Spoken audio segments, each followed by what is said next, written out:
on location in Bottengoms, Ronnie Blythe's former home, his home. And how nice to be talking to Ian Collins, his biographer here. We're sitting in the garden, Ian, a little bit like Ronnie would have done. Exactly, in his chairs. In his chairs. On a lovely sunny day in February. The weather's turned out well for us. Things always turn out well in the story of Ronald Blythe, don't you find? They do. Well, Ian, introduce yourselves as an art critic, curator, author, and biographer of Ronnie Blythe.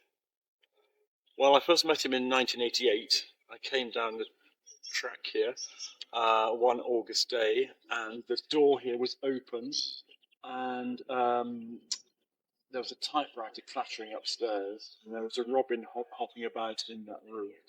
And I'd come to ask Ronnie to write a book, to my first book, like hundreds or thousands of people before and after. With some trepidation, perhaps. Yes, I did. Although I'll tell you, I had a reason to make me more confident. But yes, because I just knew I was asking this great man to provide a cover for me with my first book, because I was nervous of my book, so I wanted to write it. But my grandmother had been a specialist in the village of Chelsea, village recast as Aiken.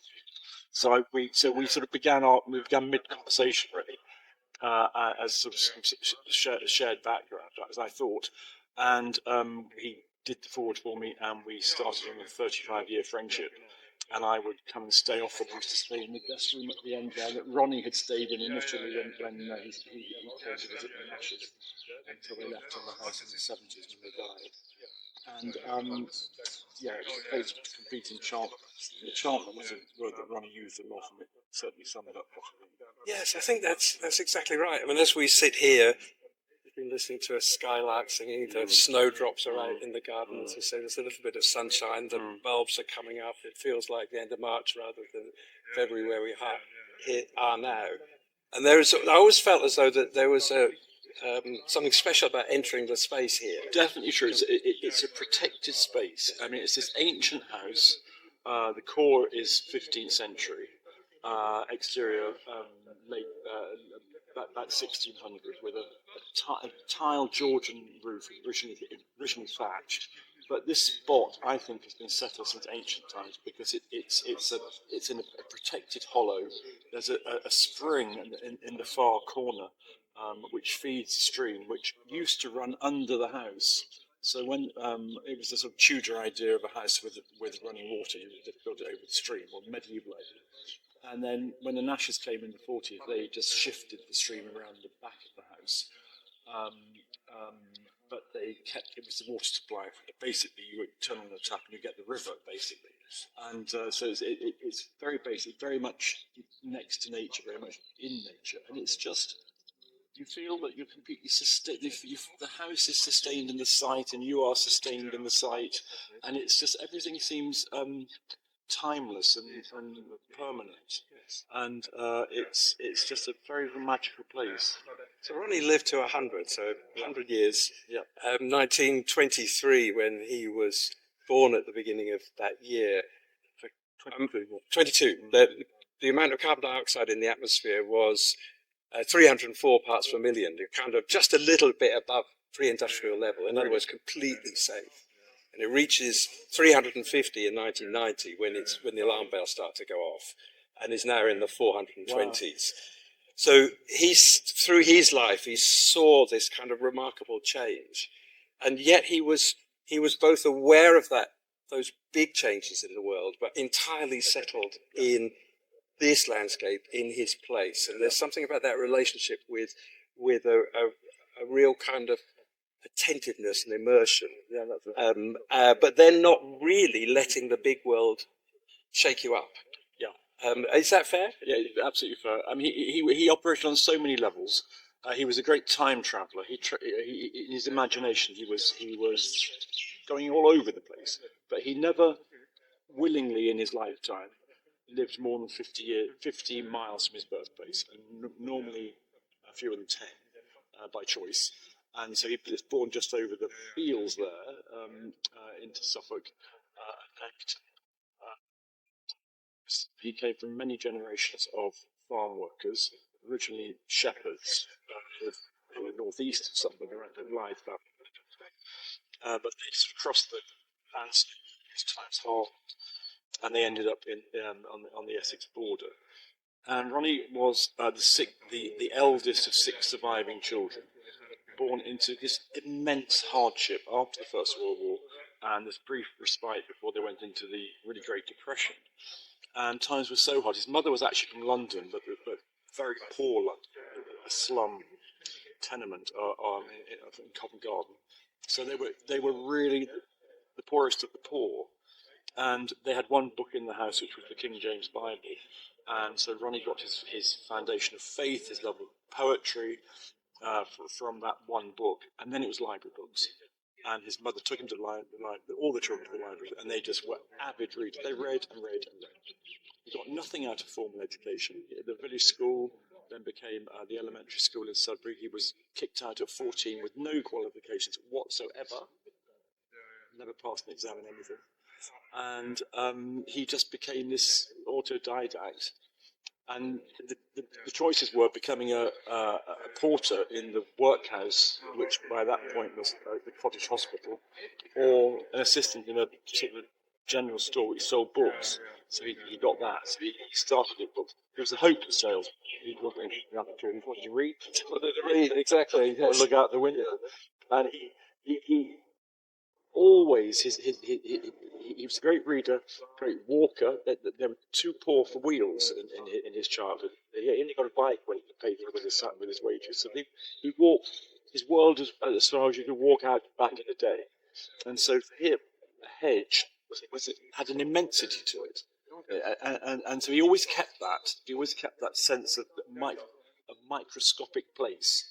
And also an astronomic place. I mean, he loved the sky. So it was this great intensity and panoply, all wrapped up. And his heart, his life, although it was hard, it was materially hard. And I don't want to make light of it because they had nothing. It's probably we can't conceive of today, but it was just material. And he was protected. He was loved. And he had this amazingly beautiful landscape to wander in. It was this wild profusion before agricultural industrialization, mechanized agriculture, and it was a paradise. And he thought of it as a paradise. So there's something about how, in that description of his early life, there were always many paths in front of us, and the ones that one would predict from somebody leaving school at 14 with no qualifications and coming from real kind of abject poverty and opportunity to come to finish 100-year life, having written so many books, having observed the world in ways that his audiences and his readers loved and respected. Amazing erudition. And connected with. And spoke with great authority and welcomed people. He knew he'd live to be 100. He always said he would.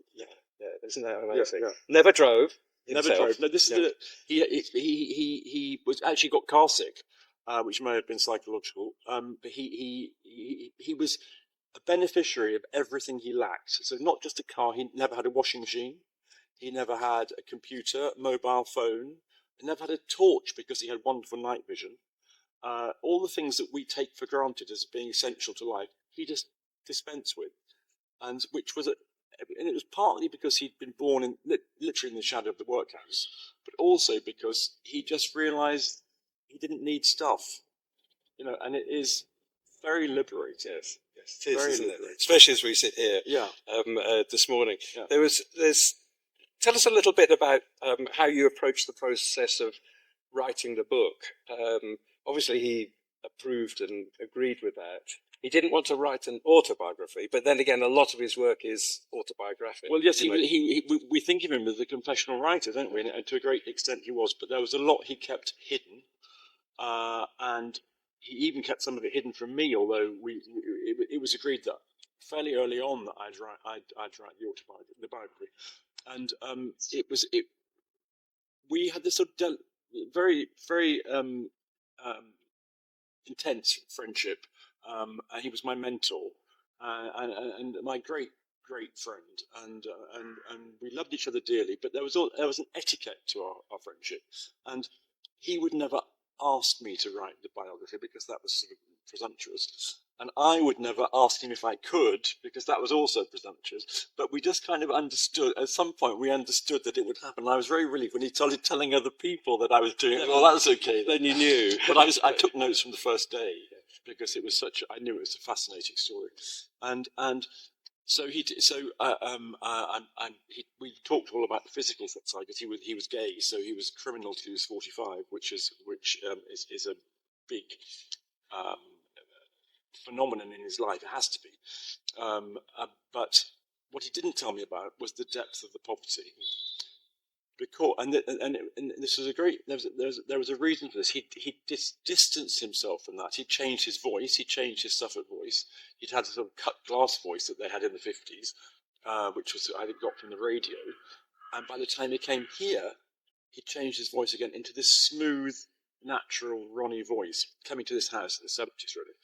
And so it was this great evolution of this independent person in this house. But it was very hard won, and he needed this distance to write about everything he knew and to write about it with love, but not to write about it as though it was special pleading for his own story of hardship, because he thought he was immensely lucky, as he was, because he had a huge good fortune. All his life he was a fortunate person. But he wanted to write about the hardship and everything that happened to people from this distance. So he became a kind of he was in the world and out of it. So he was a kind of very sociable hermit here. And it was very delicate. His voice is very delicate. So the book on him had to be delicate too. It's full of paradoxes, really. He's a complicated person, and I don't think any life of a person should claim to have answered every question. There's still an enigma at the heart of things, I think. But he was an immensely lovable person, the kindest, gentlest person, and also the toughest. Well, I think you have to be. He had this steeliness, which is a very good combination. You can be very loving, compassionate, all the humane, all the things we want, and also tough. I think there's something quite amazing when you look at the list of the books, and perhaps we'll begin with we can't go through them all. 45. Yeah, exactly. We begin with Aikenfield. Not his first book, but the one that hits the heights. Yeah. I think it's only only two of his books were published before he was 60. So it might have been 3. I might have miscounted that. But almost all his books were conceived, written, and published between the age of 60 and 100. That's it. Now, I think that's quite an amazing thing, that people should think to themselves. There was a time when people felt that if you got in your 60s, your number was up. And for many working people, it was the case. Yes. But his life was just getting started. He was a slow starter. Even more amazing, and you've just put it, all of which, as you say, is all correct. Even more amazingly, most of his books, and in my view, the best of his books, were published from his 80th year onwards. So he had this amazing renaissance in his 80s and early 90s. And he retired. We retired him just before his 95th birthday. So it's tremendous that those of us still shy of 80 may not have begun in our lives. Yes, how marvellous. There's a lovely quote from about Pablo Casals, the cellist. It's a bit famous, I think, where somebody sort of sniffily said to him when he was 93, 93, but Pablo, why do you keep practicing? And he said, because I seem to be getting better. And there's a kind of performative element to that.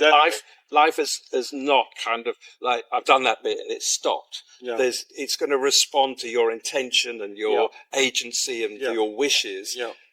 Of course, restrictions increase as you get very old. Yeah. But he seemed to not be troubled by all of that. That's absolutely true. And I think more than in any life I've ever researched, the house is key to how the life evolved. Because he first came, he walked in this landscape as a kid, so he came up this footpath. when he was extremely small and went to the churchyard to see the graves of the Constant family, the churchyard where he's now buried. And then he came to this house, first of all, in 1951, when invited by Christine Nash, the painter and wife of the painter John Nash. And really, when he came here, he found himself.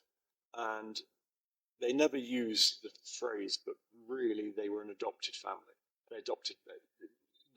They'd lost a son in childhood in a car accident, and they kind of adopted him. Yes, particularly Christine was a sort of adopted mother, which was slightly tricky as his real mother was just across the fields. But Ronnie definitely defected to the artists. Yes. And, So he was about 30 then when he first visited. Yes. Just before that. Yes. That's it. And so he instantly he was at home here. So he came and looked after the house when they were away. He helped them because this house was always hard work. It never stops, does it? Gadget free. Yeah. And so they had lots to do. And so Ronnie looked after the house, and then increasingly looked after them. And particularly when Christine died suddenly, he moved in for nearly a year to look after John in his last months. And then when he was left the house and took it over, there was a time when he felt sort of overwhelmed by the inheritance of. He felt like a museum curator, I think. But as he claimed the space more, he just absolutely settled in. And I think it changed his writing. It became so secure that he could just explore. He was free. He had this amazing freedom here. He could explore language, and his language became light as air. It was just a. So describe his writing place, Ian. So it's the middle window. The middle window, yeah, is his study. His bedroom, yeah. And he faced inwards. Well, initially he had the view, but it was such a distracting view because it was so beautiful that in the end he turned around and faced the wall. Yes, exactly. And he had a very set pattern of his days. So he would wake up at 6. He'd sleep soundly, always, never any issue with sleeping. Wake up at 6, come down, make a cup of tea, reflect, meditate, read a bit, then write all morning in the study, and then garden all afternoon. Now Ronnie wasn't really a gardener. Although he spent 40 years. Well, he was a dutiful person, and he knew that John had a very special plants in his garden. They were one of the great plants. So he did his best to keep it up, but he didn't have the knowledge or really the interest. So gradually, the garden became engulfed to a sort of a ghost garden, which I thought was wildly attractive. But if Ronnie had had his way, he'd have just let nature take over. He was a non-interventionist. Yes. On the other hand, he was completely unsentimental. So after the Great Storm, when a lot of trees, he didn't care at all because it was a natural thing. He enjoyed the new perspective. Just what happened. It's just what. Well, that was his whole view of life. Yeah. This is just what happens. Yes. He was a stoic, and he had appreciation, and he had philosophy, which this is what we need. He felt empowered, really. Tell us a little bit then about Aikenfield, and I mean that's the book that I guess the majority of people will know about because it has another life. Well, it outsold and outshone everything else he ever did, really. And it's a slight. It's a marvellous millstone. Yes, it's a big looming because it blew his cover because he wanted to be the observer watching us, and then in a way he was being watched after that, which he didn't like. Yeah, and it's a very complicated book, which is part of its power.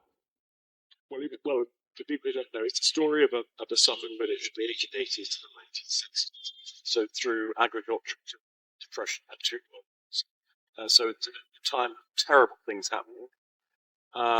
Written, published in 1969, at a point where no one knew, and Ronnie didn't know, that more enormous changes were about to happen. And the changes charted in that book, great as they were, are far less great happened since 1960, where basically most of us have lost our link to the land.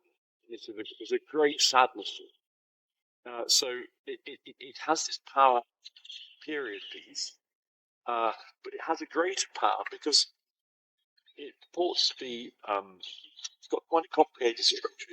It's a lot of statistics. It's a lot of statistical underpinning, but basically, it's the story. It's 49 stories, supposed personal portraits.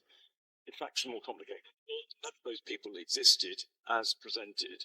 The names are all found in churchyards, and some of them are single portraits, but many are amalgams.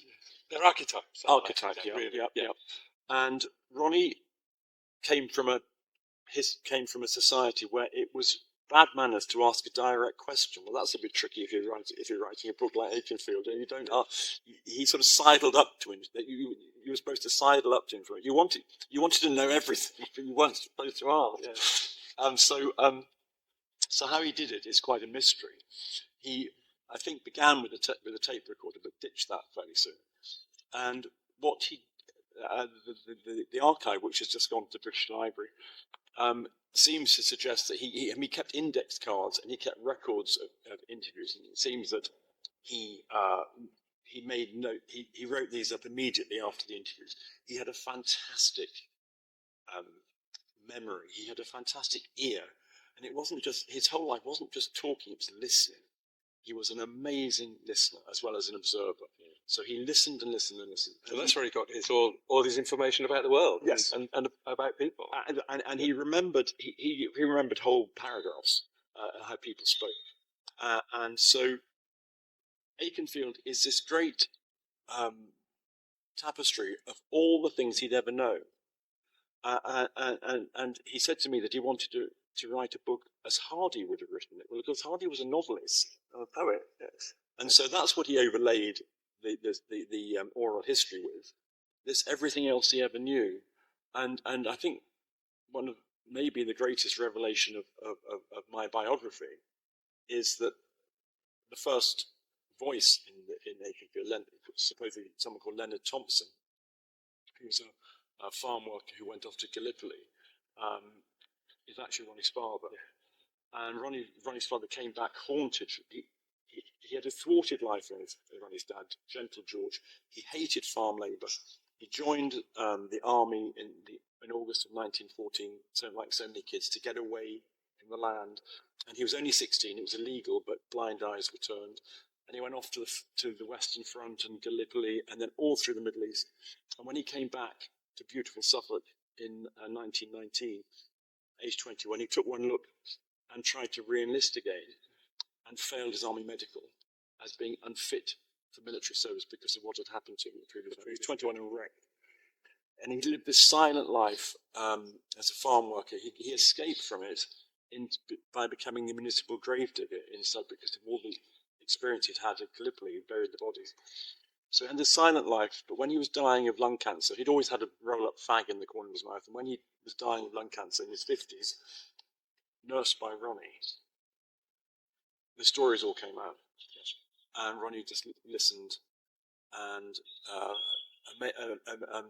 well, that's pretty amazing because that's also kind of processing something from your father. That's quite complex territory. Yes, and they'd had a difficult relationship. And to turn that into, it's not exactly a method, but it's a way of kind of immersing in people's worlds, which he then reflects back. Yes, in later life when he's writing. This is why he needed the distance. Yeah. It was so intense. He needed the distance to write about it in the way he wanted to. So let's jump to in these pods we talk about a heroine or a hero, a recommendation book, and or a cultural item. I'm pretty sure I know what your hero is going to be. It has to really be. Well, it has to be Ronald Blythe, but also, if I'm allowed 1.5, it would be Christine Nash, because Christine Nash made Ronnie, and she, he said she was the sort of person who checked that you wouldn't plunge out of your depth before she pushed you off the diving board at moments when it was absolutely necessary to do so. So she's a kind of trickster, actually, in a classic trickster in folk tales and fairy tales, Another forms of narrative. It's somebody who makes you do something. It's the fairy godmother that waves a bit of magic.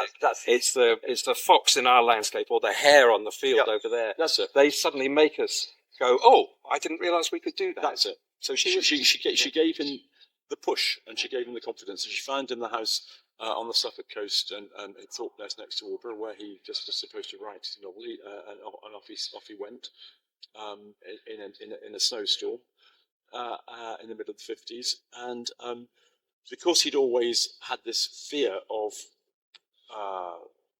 at the workhouse, he'd cashed in his pension from the Colchester Library, which I think was 300 quid, which he'd worked out he could live on for a couple of years, and that was put away.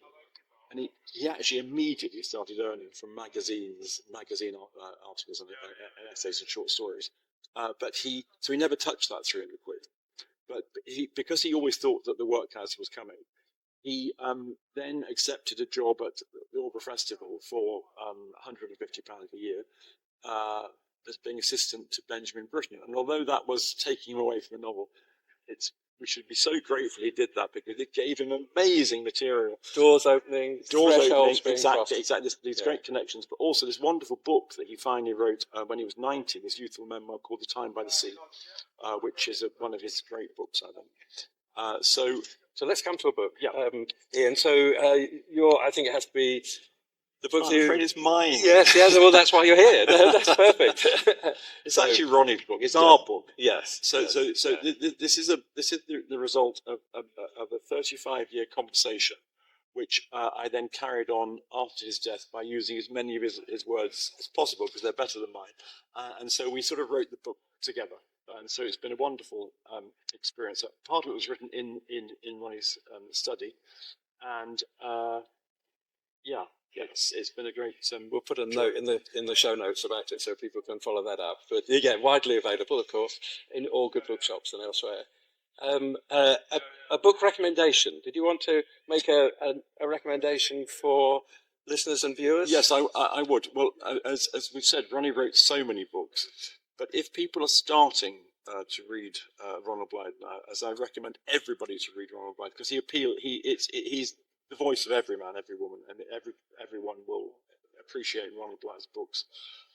The one I start with is actually the last one, which came out we brought it out for his 100th birthday. It's called Next to Nature, Life in the English Countryside, published by John Murray. And it's basically a selection of his essays, his Word from Wellingford essays from the Church Times, which he did from his 70s to his 90s.